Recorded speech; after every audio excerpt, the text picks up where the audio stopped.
From Alef unto Bet, the fool has learned that the true strength is found in the surrendering of your will to become the ox that builds the tent.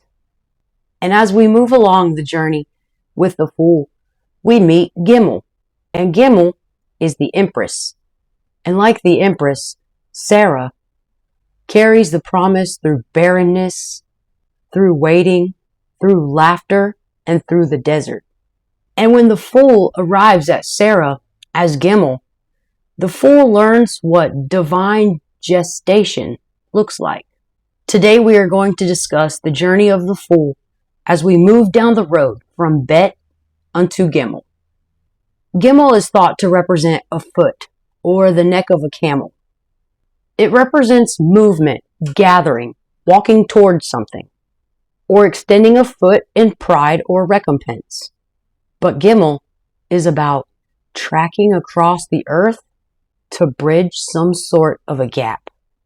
Gimel carries the promise, because beautiful are the feet of those who bring the good news. The journey from Bet unto Gimel is the movement from hidden truth to manifestation. And when the fool moves from Bet unto Gimel, he learns that the promise must become a path.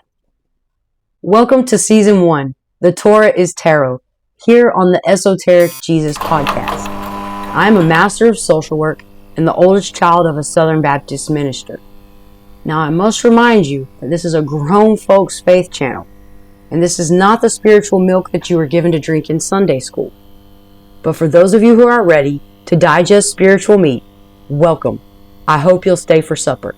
I'm your host, Amanda Catherine, but you can call me AK.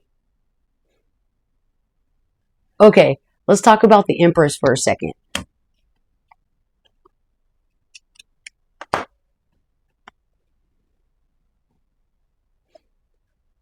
In traditional tarot, the Empress is the archetype of fertility, formation, abundance, beauty, nature, and sacred femininity. The Empress is not merely a mother in the biological sense.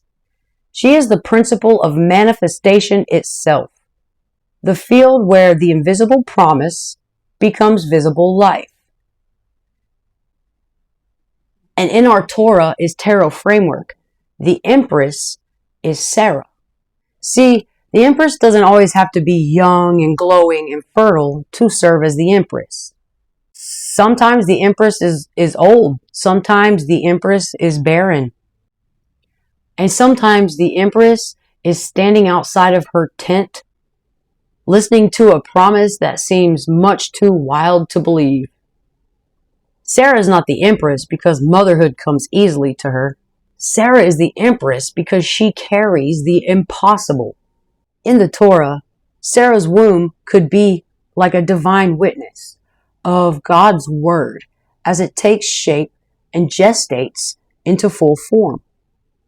Sarah serves as a powerful archetype for the Empress because she is the mother of God's covenant people. And as the Empress, she becomes the emperor's foundation. Because without Sarah, there is no Abraham. Without Abraham, there is no Isaac. And without Isaac, we don't have Jacob. And without Jacob, we don't have Israel. Did you know that Sarah laughed at God? In Genesis 18, when God told Sarah that she was going to have a son, she was basically 90 years old. First, in Genesis 18, Sarah laughs because the promise sounds impossible. And then in Genesis 21, she laughs again. Listen to what she says.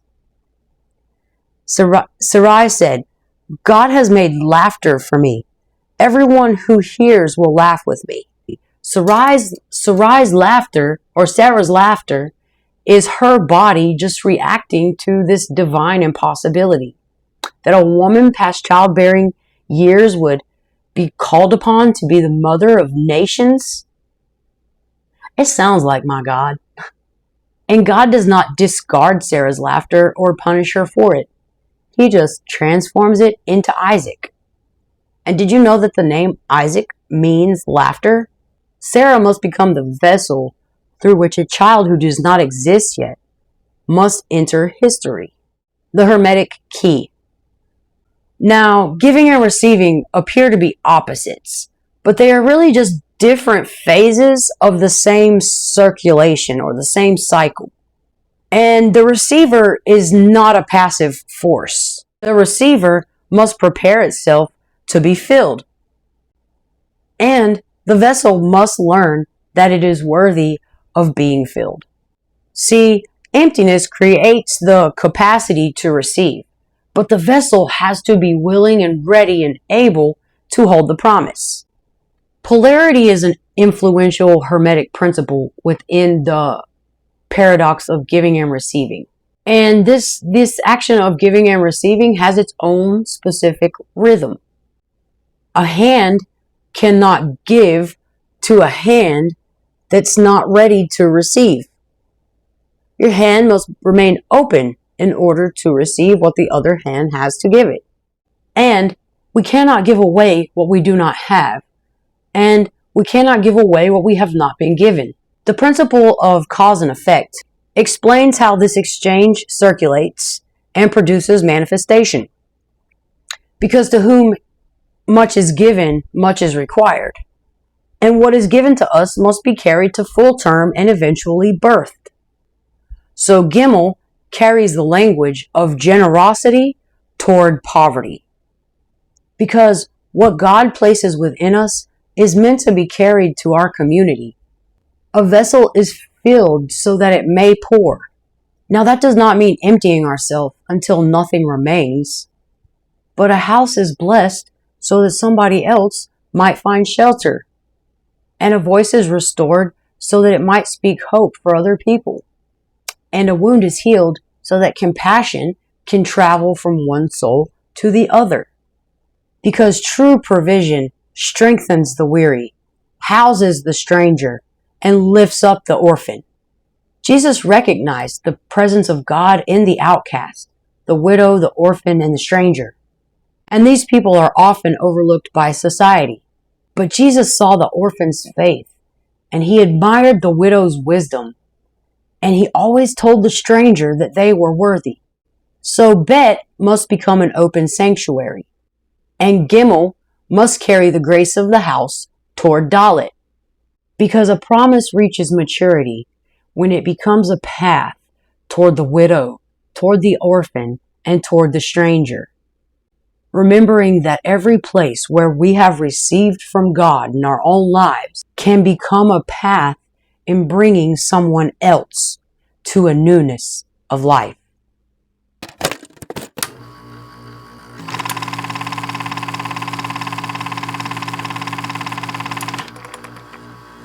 Gimel is 3, and it's the third letter in the Hebrew alphabet. And according to the work of Eliphas Levi, the 3 reconciles the 2. And I think he thought this because 2 creates a polarity, a dyad, and makes creation and relationship possible. But 2 also creates opposition. 1 is the source, 2 is polarity, but 3 is where the relationship becomes creative. Because if the journey stops at 2, or if the journey stops at Bet, consciousness can become trapped in endless polarity. 2 opposing forces cannot reconcile themselves while simply remaining 2. A third element must be born or intervene. A third principle must emerge that reveals their relationship and produces harmony. The Bible tells us that a cord of 3 strands is not easily broken. In Kabbalistic thought, 3 is the number where unity begins to move. The shape of Gimel also suggests movement, or as the act of walking.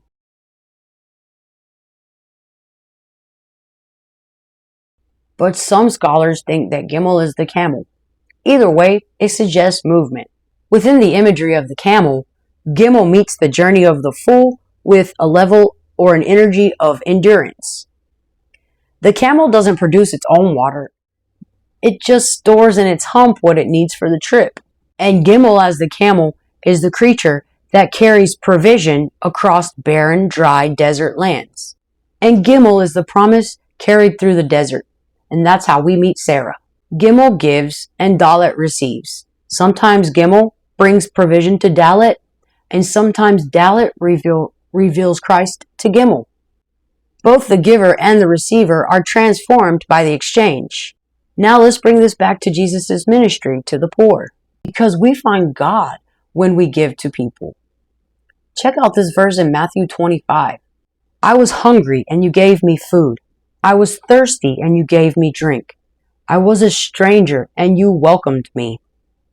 Now, Matthew 25 does not explicitly say that Jesus was referring to Abraham and Sarah in Genesis 18. But I believe that when Jesus said this, he was speaking of Abraham and Sarah's hospitality to the strangers that passed by the tent the day that Isaac's birth was prophesied. In Genesis 18, Abram welcomes 3 travelers or 3 strangers into his tent. He feeds them, he waters them, and he lets them rest. And it's only later that he realizes that he just entertained angels. Hebrews 13:2 warns believers not to neglect hospitality of strangers or to strangers, because you never know when you're entertaining angels. And I think that Jesus really identifies with the needy, because his ministry is constantly crossing the barriers to meet the needs of human beings. In Luke 4, Jesus announces his ministry through the prophets, where he says, "The Spirit of the Lord is upon me, because he has anointed me to bring good news to the poor." So the path from Bet to Gimel is deeply Christ-centered, because as talented and consecrated individuals, we have a duty or responsibility to be accountable for our gifts. That's why all of the people that Jesus healed became his witnesses. That's why the people that Jesus forgave became his ministers. So then the movement from Bet to Gimel becomes receive Christ within, recognize Christ in the stranger, and then carry Christ's hope to the abandoned. The archetype of the Empress calls us back to this divine position of motherhood, nurturing the next generation. The Empress reveals an energy of discipleship that I believe is truly missing from the American church. Church, we need to get back to this Empress nature, where we are called to minister to the widow, the orphan, and the stranger. They're right here in the States with us.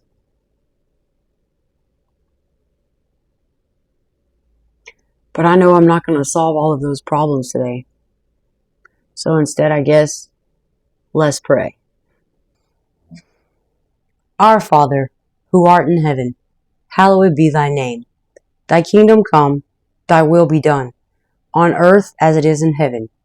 Give us this day our daily bread, and forgive us our trespasses, as we forgive those who trespass against us. And lead us not into temptation, but deliver us from evil.